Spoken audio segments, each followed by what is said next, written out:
Hello everyone and welcome, Valiath here, and today we'll be going through my decision making in this 24 Atal'Dazar. This was during Fortified Storming and Bursting week, and I tried out a slightly different build than I normally run.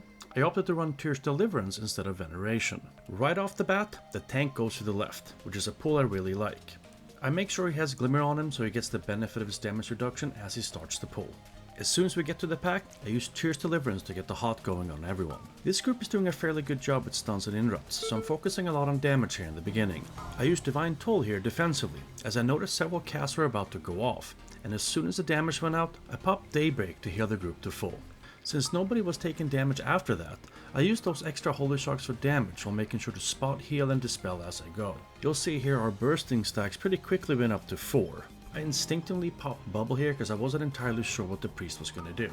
And lo and behold, he did pop Mass Dispel at the same time, which completely wasted my bubble. Now that I have your attention, over 90% of you are not subscribers to the channel, and a significant amount are returning viewers to the channel. Subscribing helps me out a ton and allows me to do more content like this. I really appreciate everyone's support of the channel, and make sure you hit that subscribe button. We jump down the ledge here to pick up these two Skyscreamers. There's really no danger here whatsoever, just pump out as much damage as you can.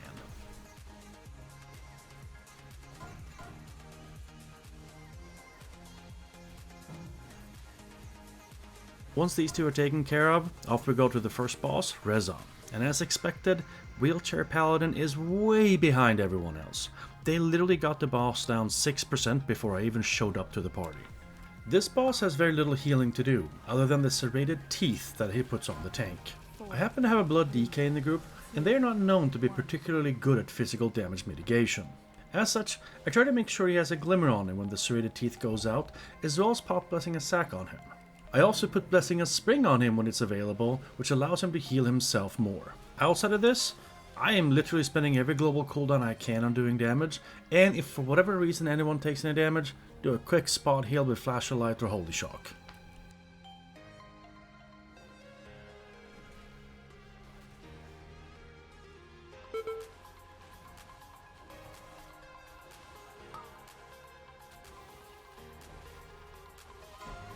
Four, three, two, one.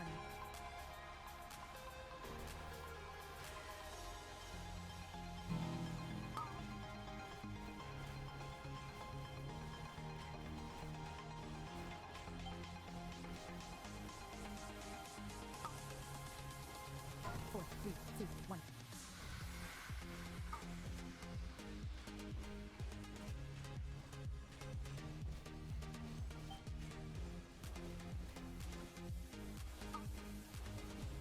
Four, three, two, one. Next up is a double Saurid pack. These are not that bad to heal, but they can do a lot of damage quickly if the group is stacked up too much. They do push out constant amount of damage to the group, so I'm focusing more on healing here as we're not locking them down very well. I did use the Divine Toll and Daybreak combo here as well, just to make sure everyone gets topped off before we move to the next pack.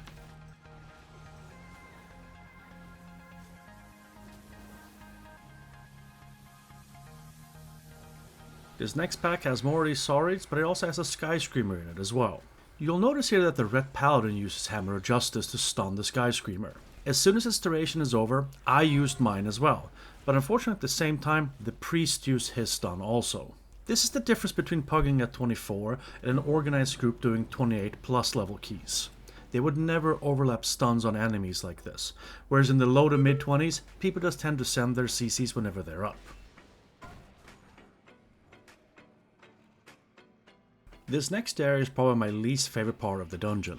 Not because it's particularly hard, but because there's always something that goes wrong here and it takes forever to clear. As soon as the totem dies, the guard is able to be damaged, and it starts spewing out all this green stuff on the floor. This hurts, and it can also prevent uptime on enemies. You see here I'm primarily focused on spot healing people being hit with the green stuff with Holy Shock, Flashlight, and Word of Glories. I'm making sure that I use all of my kit here, including Tyr's Deliverance, but I'm also making sure to load up my Echoing Tearstone for the next pack that we get into.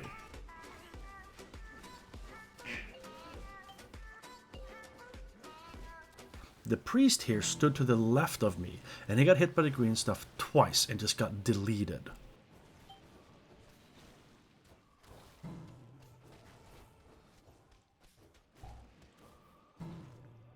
On this second pack, you notice that I'm spending a lot more time doing damage than healing. That's because, well, there's not a whole lot of damage going out on the group.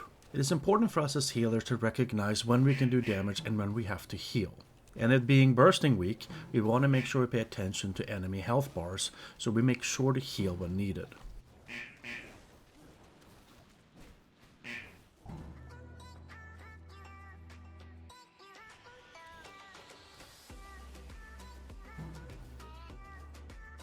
More of the same here in the next pack. I am using Divine Toll offensively here to spread glimmers on the enemies, and later I'd use Daybreak for damage purposes. There is less damage taken on this last pull, because we have a larger area to work with to avoid the green stuff on the ground.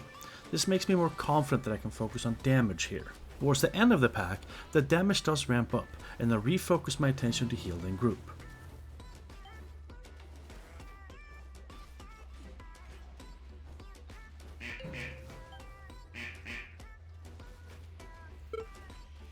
Once again, the priest got hit really hard just as bursting was going out.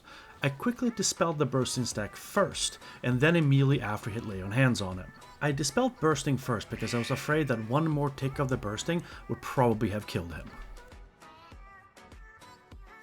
The tank here is making a conservative decision, in that he's choosing to kill these stalkers before pulling it into the group up the stairs. I don't have a problem with this decision, but I do think the group would have been perfectly capable of killing the stalkers with the group on top of the stairs. As soon as we engage this pull, I make sure to stun one of the witch stalkers right off the bat. The priest takes care of the second one as well. I drop my concentration as soon as everyone is grouped up and I start pushing out as much damage as I can. Once the damage starts trickling into the group, I refocus my attention on doing healing instead. You see, I primarily use Holy Shock, Flash of Light, and I also do use Holy Prism quite a bit for healing purposes.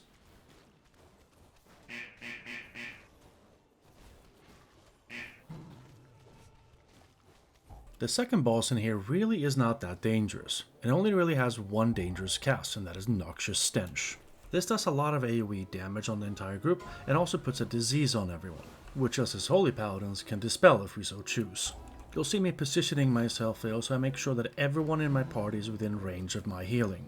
I provide some damage assistance on the totem as needed, but it's really just me making sure people get topped off from the Noxious Stench cast.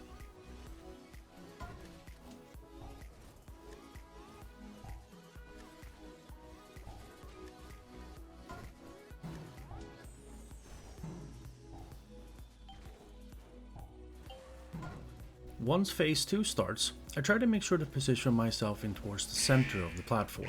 I do this to avoid putting extra green stuff around the boss, just to make it easier for melee DPS and the tank to maneuver.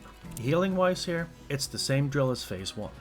You just gotta heal through the Noxious Stench cast and people standing in green stuff on the ground, and you're good to go. The Divine Toll and Daybreak combo is excellent on this boss, as there's a lot of AoE damage going on in the group when he does his Noxious Stench.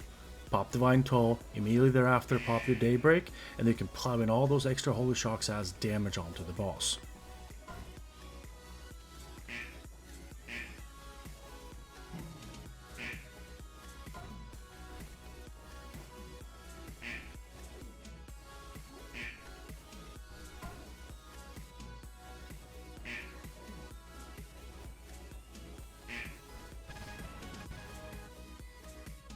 This next pack can be quite deadly, as you'll soon see. These Witch Doctors really do hurt if they get their casts off. You'll see in the beginning everyone's doing a pretty decent job interrupting them or otherwise preventing them from casting that spell. Towards the tail end of this, I get targeted by one of those casts, it chunks me down to, I would say about 30-35% of my health, and then immediately thereafter I get hit by a second one, and it instantly deletes me. Now I could have done a better job interrupting myself or using Blinding Light, and others had availability as well to do so. We just kinda had a little bit of a smooth brain moment and just let them kill me. I get rest, finish out this pack, and then move on to the Saurid and Sky Screamer pack that we encountered before. Just like before, these Saurids do pack a punch to the group. As such, I'm spending a lot more time healing here than doing damage. You'll see me using everything from Holy Shock, Flash of Light, and even Holy Prism to do healing. Divine Toll is yet again used defensively here to make sure glimmers go out on my party, so I can very easily get reverberation stacks going. Here the tank gets a little bit more confident with the group and decides to pull both of these Skyscraper and Sword packs, and you can immediately see the increase in damage going on the party. I hit Divine Toll immediately on the group, but I misread my CD and I thought that Daybreak was still on cooldown. It took me a good 4 or 5 seconds before I realized that was a mistake, and then I hit Daybreak immediately thereafter. This gave me a really good healing foundation, and the rest of the pack was pretty easy to deal with. Keep spot healing with Holy Shocks and Flash of Lights, Holy Prism for healing, and then push out those Holy Shocks as either damage or healing on the group.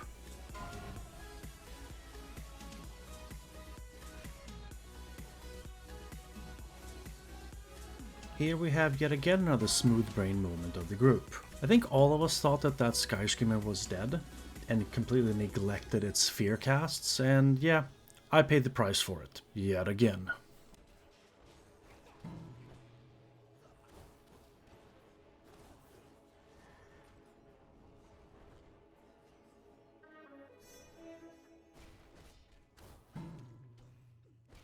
The tank here is again making a conservative decision, in that it's pulling these two priestesses to the side as opposed to the larger group in the center. He lets us whittle them down a little bit and then he engages the center group. This large group can be incredibly dangerous, so I'm making sure to play defensively here. I use Divine Toll on my party instead of for damage purposes, but I hold off on using Daybreak for a few seconds. I want to make sure I get some value out of the healing it does. Outside of this, take note on my group here. Everyone is using personal defensives here and using stuns and knockups and interrupts to make sure that the damage is mitigated as much as possible. I am mostly doing spot healing on 1 or 2 people, and I'm staying prepared for any large AoE damage to the group. That's why you don't see me doing a whole lot of damage here. Once the group has been whittled down a bit, I start getting confidence that I can do some damage. I go in, pop down my Consecration, and start pushing out some damage.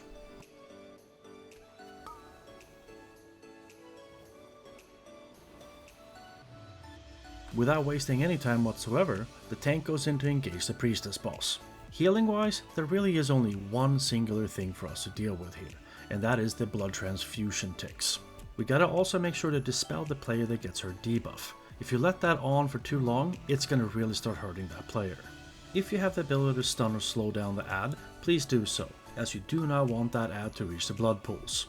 Once the time is appropriate, go grab your blood debuff and wait for the blood transfusion to start. For the first blood transfusion, I'm choosing to do the Divine Toll and Daybreak combo. As soon as the first tick goes out, Divine Toll goes out on the group, and as soon as the second tick goes out, I Daybreak that one to heal everyone back up to full. I can now use all these extra Holy Shocks I have to spot heal the rest of the party for the rest of the ticks. In between blood transfusions, there's really not that much to heal. Make sure you dispel the targeted player of the debuff and do as much damage you can to the ad. When there's about 5 or 6 seconds left for the next transfusion, that's when you should start prepping for the next damage cycle. For the second transfusion, I'm choosing to Blessing a Sack the Priest and Bubble myself. That takes myself out of the picture from a damage standpoint, and I'm also helping the Priest mitigate a lot of that damage done. I make sure I have Glimmers out on the people that are going to take the damage, and then I plow in Holy Shocks, Flash of Lights, and Empowered Word of Glories on them. My beacons here are doing a lot of work for me for this second round of damage. You'll see here I'm really only focusing healing the Augmentation Evoker, as he's the only one really taking a lot of damage. The Red Paladin made a smart move and popped his own self-defensive CD, which helped mitigate a lot of damage. The Evoker didn't do so. After the Priest is dead, we only have Yasma left to kill. I really dislike this boss. It's not because it's super difficult mechanically wise or damage wise, it's just because so many tanks out there have no idea how to position the boss in relation to the group and the spiders. Our tank did a pretty good job at that actually. He made sure to move the boss when appropriate so we could avoid the spiders approaching too quickly. It doesn't stop the fact that it turns into an absolute cluster in the end anyways, as that's usually what you get when you do this with pugs. For us as healers, racking pain really does hurt. If it ends up on a squishy target, make sure you use Blessing a Sack on them. If it ends up on yourself, pop a defensive and put in a little bit of healing on yourself and you should be fine. There's quite a bit of AoE damage that goes up when everyone needs to stack up for the ads to spawn. Be prepared for that. You'll see me, I use Divine Toll to make sure the group gets topped off. You can even use Daybreak off of that as well. Outside of those two things, there really isn't a whole lot of healing to be done here. We're mainly playing the game of preparing for someone to make a mistake. Meaning standing in pools, getting hit by spiders, or otherwise not using their defensive for racking pain.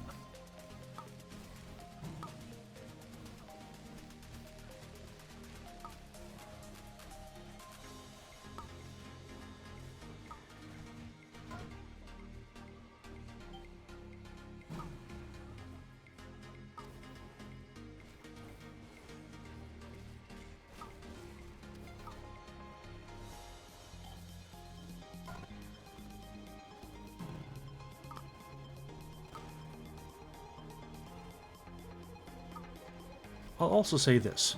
For us out there that have a little bit of problem seeing colors as well, having spiders be purple on top of purple pools is absolute BS.